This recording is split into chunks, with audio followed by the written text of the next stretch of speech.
আপনি যদি দেখতেছেন যে আপনার সম্পর্কটা ধীরে ধীরে শেষ হয়ে যাচ্ছে, আর ওইখানে একজন ব্রেকআপ করার জন্য বসে আছে, কিন্তু অপোজিট যে ব্যক্তিটা সে চাইতেছে যে সব কিছু আগের মতো হোক, সব কিছু আবার নতুন করে শুরু হোক, একে অপরকে প্রথম যেভাবে ভালোবাসছিলাম আমরা সেভাবে আবার ভালোবাসাটা শুরু হোক, কিন্তু কি করবেন আপনি বুঝতে পারতেছেন না। তো আজকের ভিডিওটা আপনার জন্য। আমি আপনাকে কথা দিচ্ছি, যদি আমার এই ভিডিওটা আপনি পুরোপুরি দেখেন, আপনার সেই হারিয়ে যাওয়া মানুষটা আবার আপনার কাছে ফিরে আসার চান্স অনেকটা বেড়ে যাবে। শুধু আপনাকে বিষয়গুলো ফলো করতে হবে। নাম্বার 1, তুমি সম্পর্কটা কি সত্যি ধরে রাখতে চাও, নাকি জাস্ট অভ্যাসের কারণে তাকে হারাতে ভয় পাইতেছ? সম্পর্কটা কি তোমাকে ভালো রাখে, সম্মান করে, তোমার মনে শান্তি দেয়, নাকি জাস্ট প্রতিনিয়ত যন্ত্রণা এবং অবহেলার কষ্ট তুমি ভুগতেছ? এইটা আগে তোমাকে জানতে হবে। নাম্বার 2, খোলামেলা কথা বলা বা একদম ফ্রেশভাবে দুজন মিলে কমিউনিকেশন করা। শান্তভাবে তাকে জিজ্ঞেস করো, তুমি কি সত্যি চাও যে সম্পর্কটা নষ্ট হয়ে যাক, নাকি চাও সব কিছু আবার আগের মতো ঠিক হয়ে যাক? কারণ আমি চাই সব কিছু আগের মতো ঠিক হয়ে যাক। আর তোমার মনের মধ্যে কোনো অভিমান না রেখে সত্যি করে বলো তুমি কি চাও। নাম্বার 3, কি কারণে তোমাদের সম্পর্কের মধ্যে দূরত্ব তৈরি হলো, কি কারণে তোমাদের বর্তমান পরিস্থিতিটা এমন হলো? সময় না দেওয়া, ভুল বুঝাবুঝি, ঝগড়া, ভালোবাসা কমতি ছিল, নাকি বিশ্বাসের অভাব ছিল? কোন জিনিসটার কারণে সম্পর্কটার পরিস্থিতি আজকে এমন হলো? এই বিষয়টা আগে খুঁজে বের করতে হবে তোমাদের দুজনকে।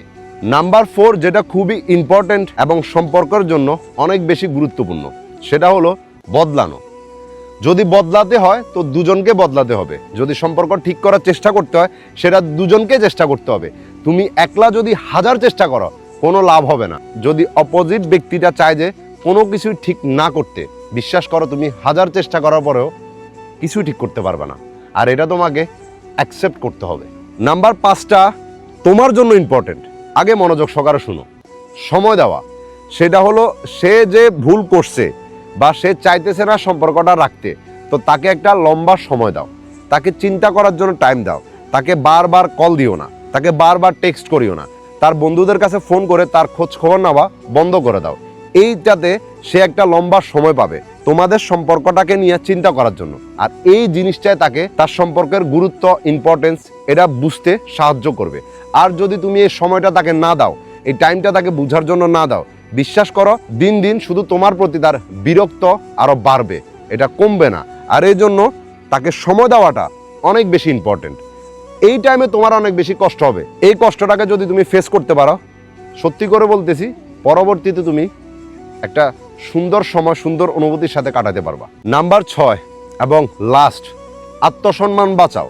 তুমি 1000 চেষ্টা করছো, তাকে বুঝাইছো, তার হাতে পায়ে ধরছো, কান্না করছো, কিন্তু যদি বিষয়টা তোমার আত্মসম্মান বোধে আসে তো এখানে থেমে যাও। দেখো, একটা সময় গিয়া তুমি তার ইচ্ছাটাকে সম্মান করো। যদি তার প্রতি তোমার ভালোবাসা থাকে, তার ইচ্ছাটাকে সম্মান করে তাকে তার মতো যেতে দাও। একটা কথা বলছি, যেখানে নিজের সম্মানে আঘাত আসবে ওইখানে তুমি থেমে যাও। দেখতেছ যে 1000 চেষ্টা করার পরও কিছু ঠিক করতে পারো না, তাকে তার মতো যেতে দাও।